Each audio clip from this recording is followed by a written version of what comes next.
In most areas of intense air traffic, there is a mix of radar and procedural air traffic. So to permit a safe flow of air traffic with separation standards, tighter than procedural horizontal standards, radar separation standards have been established. The Air Traffic Control Unit is responsible for ensuring that coordination of radar and non-radar traffic is properly established. Clearly, closely liaison and detailed procedures are required between radar and procedural controllers to achieve this. In order to apply the radar separation standards, confirmed radar identification of aircraft must be obtained and maintained. Non-radar separation standards are to be established if this cannot be achieved before an aircraft reaches the limit of a controller's radar coverage.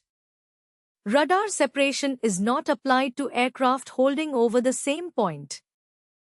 Radar separation may be applied between an aircraft taking off and a preceding aircraft, provided that there is reasonable assurance that the departing aircraft will be identified within 1 nautical mile of the end of the runway, and that at that time the required separation will exist. Unless otherwise prescribed, the horizontal radar separation minimum is 5 nautical miles.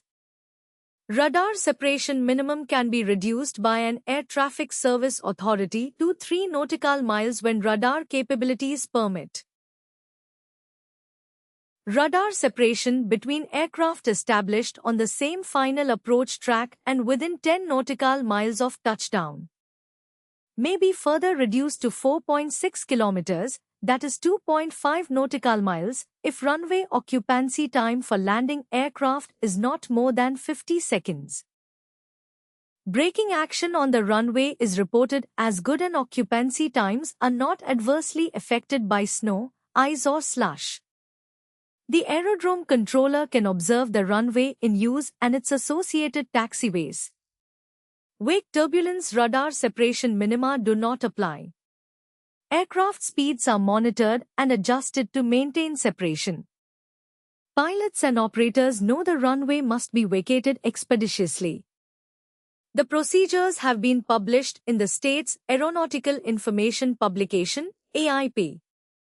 As you will remember, wake turbulence separation plays an important role in the determination of arrival and departure separation schedules. As a reminder, here are the wake turbulence separation minima for the various categories of aircraft. This set of minima will be applied when an aircraft is operating directly behind another aircraft at the same altitude or less than 1,000 feet below. Both aircraft are using the same runway or parallel runways separated by less than 760 meters, or an aircraft is crossing behind another aircraft at the same altitude or less than 1,000 feet below.